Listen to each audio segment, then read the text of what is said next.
saya Purnia Dila dan teman-teman saya Rizka Puspitasari, Wulandari, dan Rizkiansah Amardiawan dari kelompok 6. Pada video kali ini, kami akan membahas mengenai penyesuaian perkawinan, kesendirian, bahaya proses penyesuaian karir, dan perkawinan, serta keberhasilan penyesuaian diri.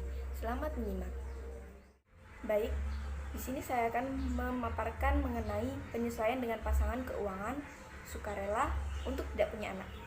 Penyesuaian dengan pasangan merupakan salah satu aspek dari penyesuaian dalam perkawinan.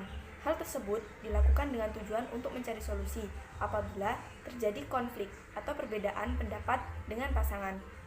Nah, untuk masalah keuangan sendiri, biasanya dewasa awal belum bisa menata uangnya dengan baik.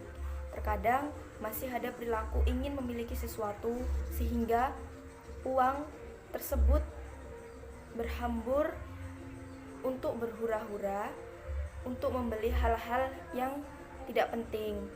Jadi dewasa awal belum bisa menata uangnya dengan baik, sehingga uang masih digunakan untuk sesuatu hal yang tidak penting.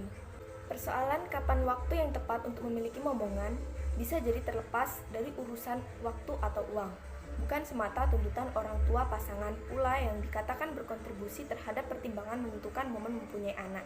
Alasan terkait relasi perkawinan juga dapat dilihat dari perspektif yang berseberangan. Ada orang-orang yang justru menunda punya anak karena ingin menikmati masa bulan madunya dengan pasangan yang lebih lama lagi. Ada pula alasan belum bisa menjadi orang tua yang baik yang diungkapkan orang-orang yang menunda memiliki anak. Begitu ada satu kriteria yang tidak terpenuhi untuk menjadi calon ayah atau ibu yang baik. Seringkali hal ini menebalkan keraguan seseorang untuk menjadi orang tua. Padahal standar orang tua ideal sangat relatif. Dari generasi ke generasi, metode pengasuh anak bergeser. Bahkan dalam generasi yang sama pun, perdebatan tentang pola asuh masih jamak ditemukan. Moss ingin memberikan perspektif lain terhadap mereka yang enggan memiliki anak. Kerap kali, orang-orang sepertinya atau mereka yang menunda punya anak dikatakan egois. Ditambah lagi, aneka pembenaran seperti jam biologis perempuan untuk hamil dan risiko penyakit yang bisa mendatangi perempuan jika rahimnya tak kunjung terisi. Padahal, ada kondisi atau pertimbangan lain yang tak melulu bisa dipahami semua orang, seperti halnya problem mental Moss yang kerap disepelekan. Alasan serupa Moss juga ditemukan dalam buku The Chosen Lives of Children Free Men. Keengganan atau keraguan memiliki anak yang dialami laki-laki bisa bersumber dari perilaku ayahnya yang penuh kekerasan atau berjarak dengan mereka. Bila memiliki anak nanti, mereka khawatir akan mengulang kesalahan-kesalahan yang dilakukan ayahnya dulu kepadanya. Saat menghadapi pasangan yang belum siap memiliki anak, ucapan-ucapan yang menekan, entah itu dari istri atau suami, orang tua, atau kerabat, perlu dihindari. Baiklah, selanjutnya saya akan menjelaskan tentang masa single parents dan keragaman penyesuaian diri terhadap masa orang tua. Yang pertama, saya akan menjelaskan tentang masa single parents. Single parents atau orang tua tunggal adalah orang yang tinggal dengan seorang anak atau beberapa anaknya, namun tidak memiliki pasangan, disebabkan oleh kematian atau perceraian. Setelah berpisah dengan pasangannya, seorang single parent harus bisa menghidupi anaknya sendiri dan harus bisa menjadi orang tua ganda bagi anaknya. Dalam hal ini diartikan bahwa seorang single parent harus bisa menjadi seorang ayah maupun seorang ibu bagi anaknya. Selanjutnya saya akan menjelaskan tentang keragaman penyesuaian diri terhadap masa orang tua. Penyesuaian terhadap masa orang tua merupakan kriteria terpenting dalam peralihan tanggung jawab kedewasaan. Status sebagai orang tua tidak dapat diragukan lagi. Hal ini banyak mengorbankan kebahagiaan dan kepuasan sehingga diartikan sebagai masa krisis dan memerlukan banyak perubahan perilaku, nilai, dan peranan. Selanjutnya, faktor-faktor yang mempengaruhi kesiapan dalam penyesuaian diri terhadap masa orang tua. Yang pertama, sikap terhadap kehamilan. Yang kedua, sikap terhadap masa orang tua. Yang ketiga, usia orang tua. Yang keempat, jenis kelamin anak.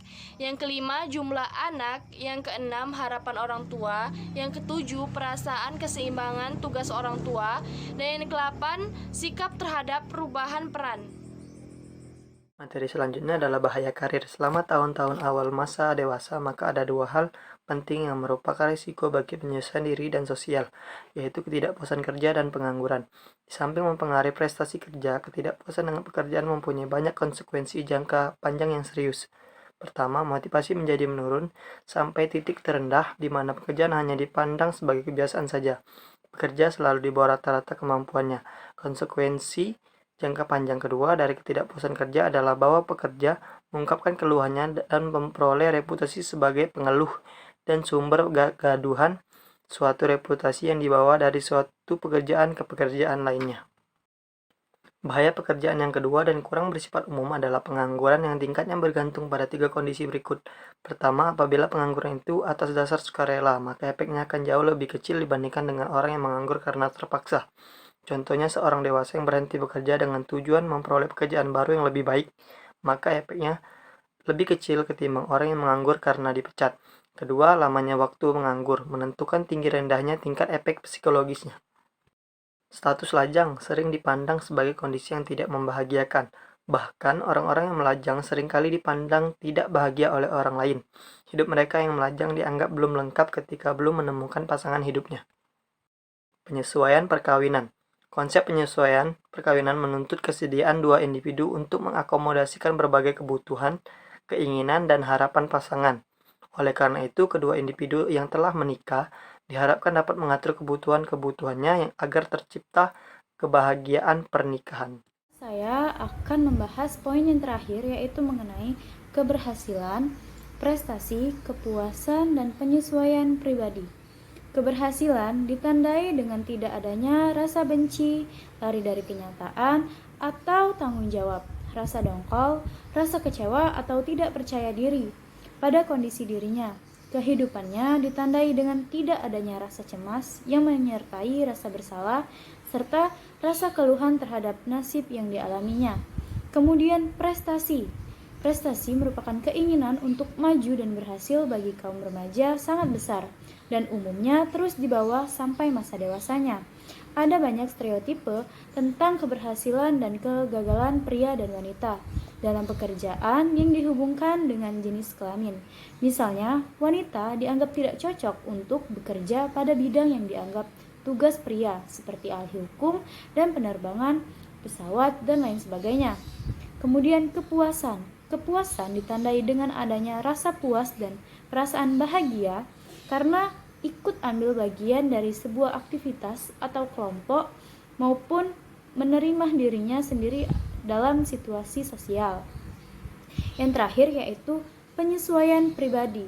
Penyesuaian pribadi adalah kemampuan individu untuk menerima dirinya sendiri sehingga tercapainya hubungan yang harmonis antara dirinya dengan lingkungan sekitarnya.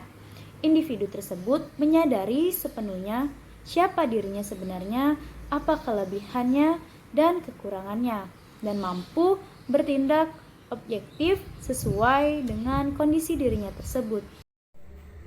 Baiklah, itu pemaparan video dari kelompok kami.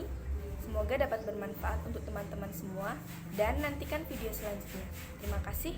Wassalamualaikum warahmatullahi wabarakatuh.